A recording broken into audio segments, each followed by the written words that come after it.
पाठ 8। बोल दी कठपुतली। पाठ प्रवेश। कठपुतली का खेल अत्यंत प्राचीन नाटकीय खेल है जो पूरे संसार में भिन्न भिन्न रूपों में प्रचलित है। भारत में यह कला लगभग 2000 वर्ष पुरानी है। कठपुतली का उपयोग मनोरंजन के अतिरिक्त शिक्षा, विज्ञापन आदि क्षेत्रों में किया जाता है। आइए इस पाठ को पढ़कर जानते हैं। वर्तमान युग में मोबाइल, टीवी, इंटरनेट, चलचित्र आदि मनोरंजन के अनेक साधन उपलब्ध हैं, परंतु बहुत समय पहले कठपुतली, नौटंकी, लोकगीत, लोक नृत्य, मेले और विभिन्न प्रकार की प्रतियोगिताओं के अतिरिक्त मनोरंजन का कोई अन्य साधन नहीं था। संस्कृत के प्राचीन ग्रंथ अष्टाध्यायी में पुतला शब्द का प्रयोग मिलता है। उज्जैन के सम्राट विक्रमादित्य की सिंहासन 32वीं कथा में भी 32 पुतलियों का उल्लेख मिलता है। यहीं से कठपुतली कला का आविर्भाव माना जाता है। इतिहासकारों का ये भी मानना है कि मध्य युग में भाट समुदाय की जीविका का प्रमुख साधन कठपुतली खेल हुआ करता था। भाट गांवों तथा गिराओं घूम घूमकर पौराणिक कथाएं, गंगा मैया कथा, शिव पार्वती विवाह आदि और राजाओं, वीर योद्धाओं, आल्हा उदल, पृथ्वीराज चौहान आदि की वीरता और पराक्रम की कहानी कठपुतलियों के माध्यम से गा गा कर सुनाया करते थे। बदले में लोग उन्हें वस्त्र, अनाज, धन, पगड़ी आदि दिया करते थे। धीरे धीरे काठ की एक पुतली शाही घरानों की ड्योहड़ी तक आ पहुंची। एक तरह से इसकी पदोन्नति हो गई। राज दरबार में ये कलाकार राजाओं की बहादुरी के किस्से सुनाकर पुरस्कार प्राप्त करने लगे। आज भी राजस्थान का कोई भी मेला, तीज त्योहार या सामाजिक मेल जोल कठपुतली नाच के बिना अधूरा है। नागौर के वीर अमर सिंह राठौर की कहानी सबसे लोकप्रिय है, जिसका आरंभ ही गुलाबो सिताबो से होता है। अरे देखो फिर लड़े लागी गुलाबो सिताबो।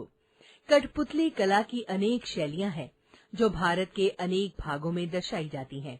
पश्चिम बंगाल में यह पतूल नाच, उड़ीसा में साखी कुंदेई, महाराष्ट्र में माला सूत्री बहुली और कर्नाटका में गोम्बिएटा, बिहार में यमपुरी के नाम से जानी जाती है।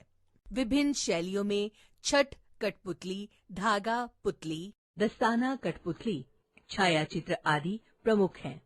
छाया कठपुतली चपटी होती है और चमड़े से बनाई जाती है।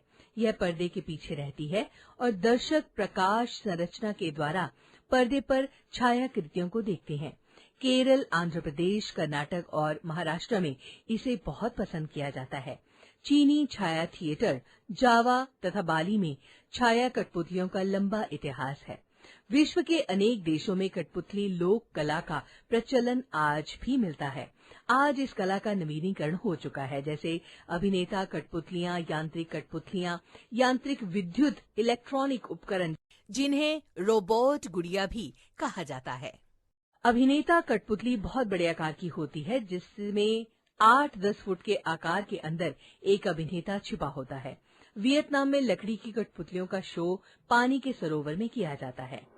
जो काम कभी कभी पुस्तकें, भाषण, विज्ञापन, चलचित्र और कानून आदि नहीं कर पाते, वह बेजान चीजें कर जाती हैं। एक समय था जब चेक गणराज्य की अपनी भाषा लगभग लुप्त हो चुकी थी। नए शासक ने उन लोगों पर जर्मन भाषा थोप दी। धीरे धीरे वहां की अपनी भाषा को बोलने वाले लोग बहुत कम रह गए। सालों बाद जब शासन का तख्ता पलटा, तब मुट्ठी भर चंद लोगों ने कठपुतली के खेल के माध्यम से इस कार्य को अंजाम दिया। ग्रीक में टेराकोटा कठपुतली गुड़िया होने के सबूत मिलते हैं। मिस्र की कब्रों में भी मिट्टी और हाथी दांत से बनी कठपुतलियां मिली हैं। वर्तमान युग में कठपुतली खेल केवल मनोरंजन का स्रोत नहीं, बल्कि इसके जरिए सामाजिक, राजनीतिक व धार्मिक मुद्दों, स्वास्थ्य, पर्यावरण आदि अनेक समस्याओं से संबंधित मुद्दों के प्रति जागरूकता लाने का प्रयास किया जा रहा है। हाल ही में बेटी बचाओ बेटी पढ़ाओ वोट डालने, कोरोना टीका लगवाने, स्वच्छ मास्क पहनने जैसे अभियानों का इसी कला के माध्यम से प्रचार प्रसार किया गया। वर्ष 2003 से 21 मार्च को विश्व कठपुतली दिवस के रूप में मनाया जाने लगा। कठपुतली कला नाट्य कला, चित्रकला, मूर्ति कला, काष्ठ कला, नृत्य कला, संगीत कला और वस्त्र निर्माण कला का अद्भुत सम्मिश्रण है।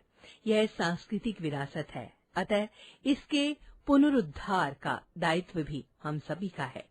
हम अपनी लोक संस्कृति को यूं ही समाप्त नहीं होने दे सकते।